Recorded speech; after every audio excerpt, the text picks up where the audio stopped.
Jadi seperti tadi di DPR, kan pemerintah jam 3 tadi sudah sosialisasi petunjuk teknis public hearing untuk menerima masukan yang kurang lebih ternyata materinya nggak banyak berubah.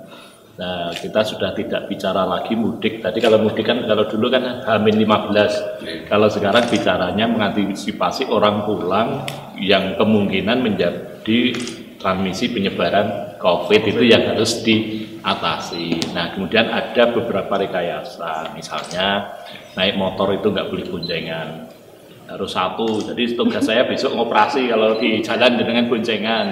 Mobil yang seat 7 sama seat 5 ada pembatasan, misalnya seat 5 harus ada 2 orang penumpang saja, seat 7 3 dengan sopir.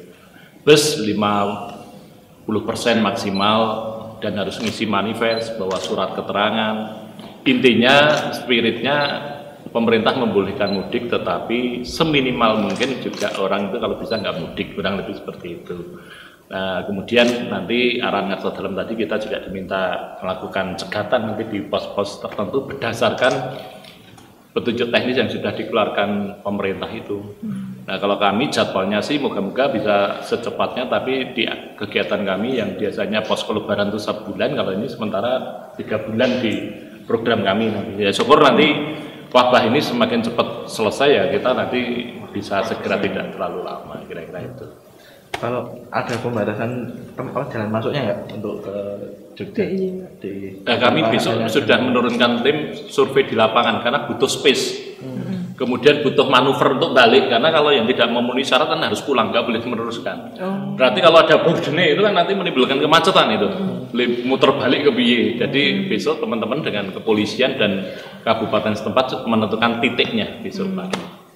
Artinya di arah timur mana, arah utara mana, arah barat.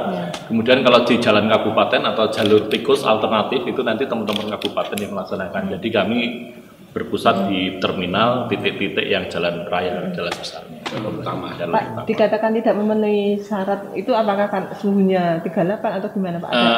Administrasi dan physical distancing. Administrasi itu kalau orang mau mudik harus bawa surat keterangan RT asal mana, bawa surat ke dokter sehat keterangan. Kemudian beli tiketnya kalau itu naik bus harus online, nggak boleh langsung. Kemudian harus bawa perlengkapan masker, perlengkapan kesehatan, itu baru pemudiknya. Kemudian operatornya, bisnya, sebelum berangkat harus sosialisasi tentang kesehatan ini. Jadi itu dipersyaratkan. Kemudian ada laik jalannya, kemudian ada physical distancingnya, jarak tempat duduk nggak boleh rengket-rengket. Kemudian ada tuslah. Tuslah itu karena 50% jumlah penumpangnya, harganya kan berarti dinaikkan. Tujuannya ben wong sing do mudik ya saya sidik. Jadi itu bagian juga dalam tanda petik ya biar masyarakat ya ben sidik do mudik. Itu diantaranya yang itu kemudian nanti saya operasinya nyocokkan itu. Bukan menilang itu orang STNK ini kira spion, bukan itu. Kita kepentingannya lebih kemudian memenuhi syarat social distancing sama administrasi itu enggak. Nah, nanti pas kesehatan ya pakai termogan ya dan sebagainya, itu standar SOP-nya. Kira-kira. Kalau itu yang tidak boleh masuk itu berarti yang tidak memenuhi syarat itu berarti tidak boleh masuk ke Jogja satu Pak. Kalau bus tetap boleh, kan nggak mungkin ya.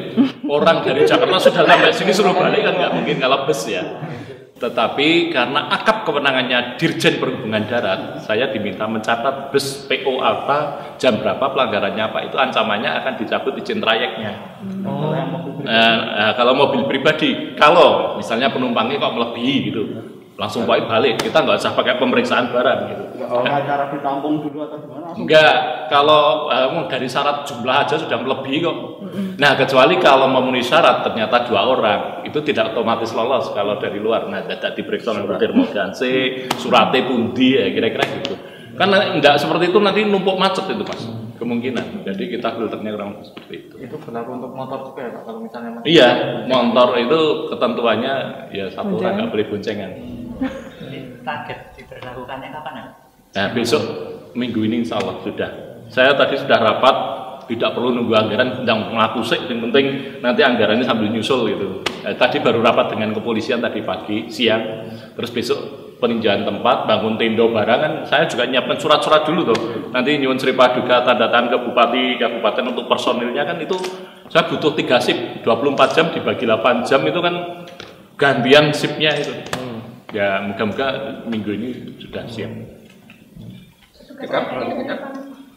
Unsurnya terpadunya di subprovinsi, kabupaten, TNI, Polri, Dinas Kesehatan, Pol PP, Rapi, Orari, ya kurang lebih itu nanti unsurnya. Jadi biasanya kalau Iya. Wartawan biasanya tugas juga tuh. Tugas takon. Apa biasanya kan kemarin harus masuk terminal terus nggak boleh menempuh. Nah, ini kan tadi yang di jalan, saya operasinya. Nah, kalau ketika sampai Jombor misalnya, itu kan selama ini menurunkan penumpang di luar. Nah, besok saya menempatkan petugas di dalam sama di luar, nggak boleh menurunkan penumpang di luar. Nah, selama ini sok ning Jobo, yuk 14 ning Giwangan. Nah, sehingga nggak terdata, besok nggak boleh, harus dioperasi, harus masuk. Gitu. Dan itu akap memang nggak boleh menurunkan di jalan aturannya. Oh Iya. Intinya butuh berapa personil Pak? kalau unsurnya tadi, kalau personelnya jadwalnya disusun oleh konco-konco. Kalau orangnya kira-kira berapa gitu? Kalau satu shift itu dari perhubungan 4, TNI Polri satu shiftnya 2, PNI 2, ya ada 24-an. Kan ini Baru saja personelnya banyak. Mas itu nanti sehari kali 3. Oke, gitu ya. Ingat ya, kemarin aja. Oke,